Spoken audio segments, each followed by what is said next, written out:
بسم اللہ الرحمن الرحیم۔ تاریخ روحانی سینٹر سے آپ کی خدمت میں حاضر ہیں۔ ناظرین، بہت سارے روحانی معالجین ہیں، لوگوں کا علاج کرتے ہیں، ان کا علاج کرنے کے بعد مختلف قسم کے تعویذات دیتے ہیں تاکہ ان کی بیماریاں دور ہو جائے۔ جادو تو کٹ گیا، جنات چلے گئے، مگر وہ جو بیماریاں چھوڑ گئے اس کے خاتمے کے لیے لوگ مختلف قسم کے تعویذات اور وظائف دیتے ہیں۔ یہ دینے بھی چاہیے۔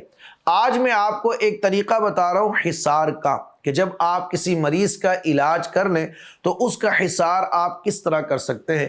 اس کے لیے قرآن مجید فرقان حمید پڑھنا آنا ضروری ہے۔ اگر آپ نے قرآن نہیں پڑھا تو تاریخیہ آن لائن قرآن اکیڈمی کے ذریعے سے آج ہی ایڈمیشن لے کر اپنے گھر بیٹھے قرآن مجید فرقان حمید پڑھ لیجئے۔ یہ عمل روحانی معالجین بھی کر سکتے ہیں، اور کوئی عام شخص اگر چاہے کہ اپنی حفاظت کے لیے، حصار کے لیے، اپنے آپ کو جادو، جنات، عصیب اور مختلف قسم کی نظر بد سے محفوظ رکھنے کے لیے پڑھنا چاہے، کرنا چاہے تو کر سکتا ہے۔ آپ نے ایک عدد کالی ڈوری لینی ہے، کم سے کم 2 گز کی، 1.5 گز کی ہونی چاہیے۔ کالی ڈوری میرے ہاتھ میں ہے۔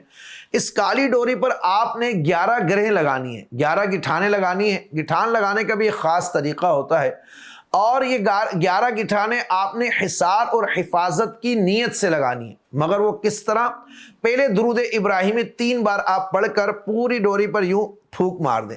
آپ نے مار لیا، اب آپ نے قرآن مجید فرقان حمید کی سورۃ الطارق کی آخری 3 آیتیں، انہم یکیدون کیدا واکید کیدا فمہل الکافرین امہلہم رویدا، اس آیت کو 3 بار پڑھنا ہے، اور 3 بار پڑھنے کے بعد یوں آپ گرہ بنائیں گے۔ یہ دیکھ لیجئے، یہ گرہ بن گئی۔ اب آپ 3 بار پڑھ کے یوں پھونک ماریں گے، یہ گٹھان لگ گئی۔ اس طرح آپ نے 11 گرہیں لگانی ہیں۔ اب یہ 11 گٹھانے لگنے کے بعد یہ دھاگا تیار ہو گیا۔ اب یہ مریض کے گلے میں آپ ڈال دیں۔ جو جادو کا علاج جن کا کیا ہے، علاج کے بعد ان کے گلے میں ڈال دیں۔ جنات کا علاج کیا ہے تب بھی آپ ڈال سکتے ہیں۔